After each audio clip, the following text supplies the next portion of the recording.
Here's the truth most people don't want to hear. People don't leave because they stopped liking you. They leave because the way you showed up made them lose attraction. And ironically, they come back when you stop trying to pull them closer. Not because you chased harder, but because you finally stopped chasing at all. Attraction grows in space, not pressure, because human emotions are highly responsive to freedom and resistance rather than force and control. When someone feels like they have room to breathe, think, and choose, their mind naturally wanders back to what intrigued them in the first place. Space creates an environment where curiosity can develop, and curiosity is a key driver of attraction. When you're not constantly present, texting, or seeking attention, you give the other person a chance to feel your absence, and that feeling often carries more emotional weight than your constant presence ever could. Pressure, on the other hand, disrupts this process completely. When someone feels overwhelmed by too much communication, too many expectations, or subtle emotional demands, their brain doesn't interpret it as care. It interprets it as a loss of freedom. This triggers a psychological response where they instinctively pull away to regain their sense of independence. It's not always conscious, but it's deeply rooted in human behavior. The more someone feels like they're being held onto, the stronger their urge becomes to create distance. Space allows emotions to settle and evolve naturally without interference. It gives time for anticipation to build, for thoughts like, "I wonder what they're doing," or "Why haven't they reached out?" to surface. These thoughts are powerful because they come from within, not from external pressure. When attraction is internally generated, it feels real and compelling. In contrast, when interaction is constant and predictable, there's no room for imagination or emotional build-up. Everything is already known, already given, and that removes the sense of excitement that attraction depends on. Space also signals confidence and self-sufficiency. It shows that your life is not centered around constant communication, which subconsciously raises your perceived value. People are naturally drawn to those who appear complete on their own, not those who seem dependent on external validation. Pressure communicates the opposite, that you need reassurance, attention, or responses to feel secure, and that dynamic weakens attraction because it shifts the emotional balance. When space is present, both individuals retain their sense of individuality, which keeps the dynamic fresh and engaging. There's a natural rhythm of connection and separation, and that rhythm is what sustains long-term interest. Without space, that rhythm is broken, and interaction starts to feel forced, heavy, and predictable, removing the emotional tension that attraction relies on. People value what they feel they might lose because human psychology is wired to respond more intensely to potential loss than to guaranteed presence, a principle closely tied to the loss aversion, where the fear of losing something creates a stronger emotional reaction than the pleasure of gaining it. When someone senses that your time, attention, or presence is not guaranteed, their mind begins to assign higher importance to you, not necessarily because you've changed, but because your availability has. Certainty, while comfortable, often reduces perceived value over time because it removes urgency and emotional tension, leading the other person to unconsciously deprioritize you, since they assume you will always be there regardless of how they behave. This is why constant availability, immediate replies, and predictable behavior can unintentionally lower attraction, as they signal that there is no risk of losing you, and without that perceived risk, the natural instinct to hold onto something valuable weakens. On the other hand, when there is a subtle sense that your attention must be earned and can be withdrawn, it activates a different psychological response, one that heightens focus, increases emotional investment, and creates a desire to maintain connection. This does not mean playing manipulative games or creating artificial distance, but rather embodying a life where your time is genuinely limited and your attention is given with intention rather than obligation. When someone feels that they could lose access to you, they begin to notice your presence more, reflect on your interactions more deeply, and often put in greater effort to maintain the connection. The perceived possibility of loss introduces emotional stakes, and emotional stakes are what make interactions feel meaningful rather than routine. Without that, communication becomes taken for granted, and what is taken for granted is rarely valued at a high level. This dynamic also ties into self-worth, because when you treat your own time and attention as valuable, others mirror that perception, whereas if you give it away freely without boundaries, it signals that it holds little worth. The key is not in threatening absence, but in naturally having standards, priorities, and a life that does not revolve around constant availability, which creates a quiet but powerful sense that your presence is something to be appreciated, not assumed, and that appreciation grows strongest when there is an awareness, even if unspoken, that it is not permanently guaranteed. Emotional self-control signals high value because it reflects internal stability, confidence, and a strong sense of self that does not rely on external validation to remain grounded. When a person maintains composure in situations that would normally trigger impulsive reactions, such as delayed replies, mixed signals, or uncertainty, it communicates that their emotional state is self-managed rather than dictated by others. This ties closely to the emotional regulation process, where individuals consciously or unconsciously control their emotional responses instead of being controlled by them.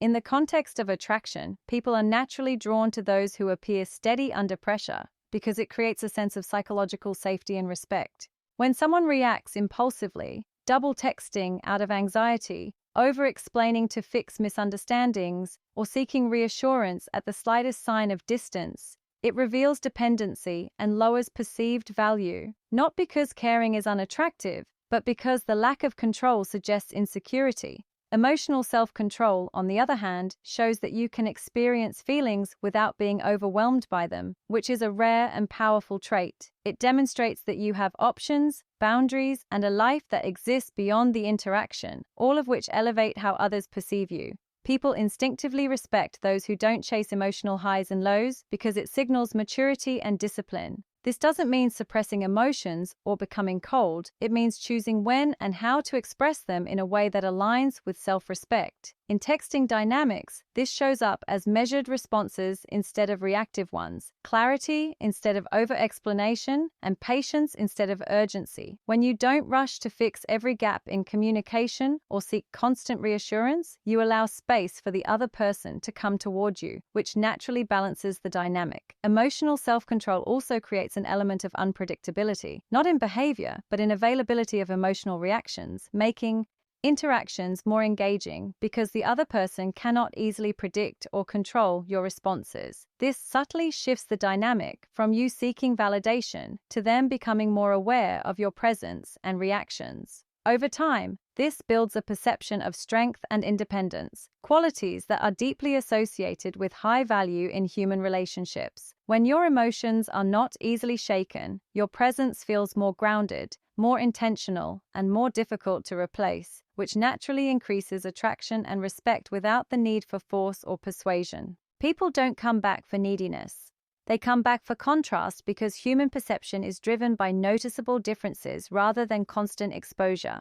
And when someone sees no change in your behavior, mindset, or emotional state, there is nothing new for them to be drawn toward. Neediness operates on repetition, repeated messages, repeated attempts to reconnect, repeated displays of the same energy that likely pushed them away in the first place. And this consistency in low-value behavior reinforces their decision to stay distant because it confirms that nothing has evolved. In contrast, when there is a visible or felt shift in how you carry yourself, less availability, more emotional control, clearer boundaries, and a stronger sense of direction, it creates a psychological gap between who you were and who you are now, and that gap triggers curiosity. This aligns with the idea of contrast effect, where people evaluate something based on how it differs from what they previously experienced, rather than judging it in isolation. If the last version of you was overly invested, reactive, or dependent, and the current version is calm, composed, and self-directed, that contrast becomes compelling because it disrupts their expectations and forces them to reassess your value. Neediness eliminates mystery because it puts everything on the table with no restraint, making your intentions and emotional state completely predictable. And predictability at that level reduces attraction because there is no tension, no uncertainty, and no sense of discovery. Contrast, on the other hand, introduces a new emotional experience. It makes the other person feel something different from what they felt before, and that difference is what draws attention back. It's not about pretending to be someone else, but about genuinely shifting your focus inward, building your life, regulating your emotions, and detaching from the outcome so that your behavior naturally changes. When someone revisits the connection and senses that you are no longer operating from the same place of need, it challenges their previous perception and often reactivates interest because people are intrigued by growth and transformation. The key factor is that contrast must be real, not performed, because people are highly sensitive to authenticity, and any attempt to fake change without internal alignment eventually reveals itself through inconsistent behavior, whereas genuine change consistently communicates through tone, timing, and presence, making the difference unmistakable and impactful. Self-worth is felt, not stated, because people do not form their perception of you based on what you claim about yourself, but on the patterns of your behavior, your boundaries, and the way you respond to situations that test your standards. You can verbally express confidence, say you respect yourself, or try to project high value through words, but if your actions contradict that, such as tolerating inconsistent treatment, over-explaining your intentions, chasing attention, or staying available without reciprocity, the emotional message you send will always override anything you say. This is rooted in how humans interpret signals through behavior rather than language, a process closely tied to the self-perception theory, where individuals and observers understand attitudes and worth based on observable actions instead of internal declarations. When your behavior consistently reflects patience, selectiveness, and emotional stability, it creates a felt sense of self-worth that others pick up on without you needing to explain it. For example, if someone delays responding or shows low investment and you immediately react by seeking reassurance or increasing your effort, it communicates that your value is dependent on their validation, regardless of what you might claim verbally. On the other hand, when you maintain your pace, avoid overreacting, and continue focusing on your own priorities, it signals that your sense of self is intact and not easily influenced by external behavior. This creates respect because it demonstrates that your standards are real and enforced through action. Self-worth also shows up in what you walk away from. If you remain in situations where your effort is not matched or your presence is not appreciated, it implies that you do not see yourself as worthy of better, even if you say otherwise. People instinctively trust what they observe over what they hear, and over time, consistent behavior becomes your identity in their perception. This is why subtle actions, like not over-texting, not explaining yourself unnecessarily, and not tolerating disrespect, carry more weight than any direct statement about confidence or value. When your actions and boundaries align, they create a clear, consistent signal that you respect your time, your energy, and your emotional space. And that signal is what others respond to, often without consciously analyzing it, because it is experienced rather than explained, shaping how they treat you and how much they invest in the connection based on the value you consistently demonstrate through behavior rather than words. Human nature chases emotional certainty mixed with unpredictability because attraction is built on a balance between feeling safe and feeling stimulated, and when either side dominates too much, interest begins to fade. Emotional certainty provides a sense of stability, trust, and psychological comfort, allowing someone to feel that the connection is real and not at risk of sudden loss, which is essential for any form of deeper attachment. At the same time, unpredictability introduces excitement, curiosity, and anticipation, which are necessary to keep the emotional experience engaging rather than routine. This dynamic closely relates to the optimal arousal theory, where people are naturally drawn to experiences that maintain a balanced level of stimulation, not too boring, not too overwhelming. When someone becomes completely predictable in their behavior, always replying instantly, always initiating, always expressing the same level of interest, it removes uncertainty, and without uncertainty, there is no emotional tension to sustain attraction. Everything becomes expected, and what is expected loses its impact over time, because the brain no longer needs to engage deeply to understand or anticipate what will happen next. On the other hand, too much unpredictability creates instability, making the other person feel unsure, anxious, or disconnected, which can lead to withdrawal because there is no foundation of trust to rely on.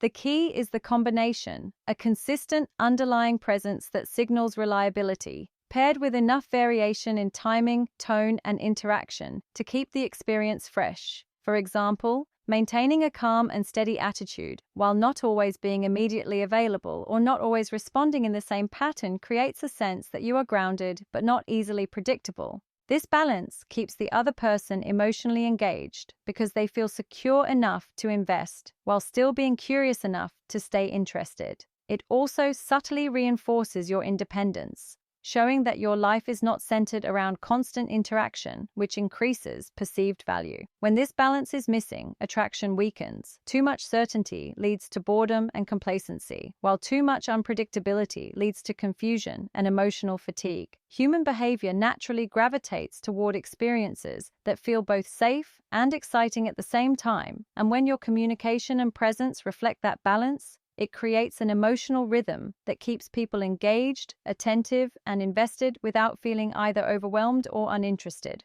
At the end of all this, understand one thing clearly. Attraction isn't something you chase, force, or convince someone into feeling. It's something that naturally responds to who you are and how you carry yourself. When you build real self-worth, emotional control, and a life that doesn't revolve around someone else's attention, your presence starts to feel different. You stop reacting out of fear, you stop overgiving to prove value, and you stop tolerating situations that don't meet your standards. That shift alone changes how people see you, but more importantly, it changes how you see yourself. When you no longer need constant validation, your actions become intentional instead of emotional, and that's where real power comes from. People notice when you're grounded, when you're not easily shaken, and when your attention isn't something they can take for granted. That's what creates respect. And respect is the foundation of lasting attraction. Not charm, not clever texting, not saying the perfect thing at the right time. It's the discipline to stay centered, the awareness to walk away when needed, and the confidence to let people come to you without forcing anything. Focus on becoming someone who values their own time, energy, and emotional space, because when you do that consistently, you stop asking for attention and start attracting it naturally, and the people who align with that energy will come into your life without you having to chase or convince them to stay.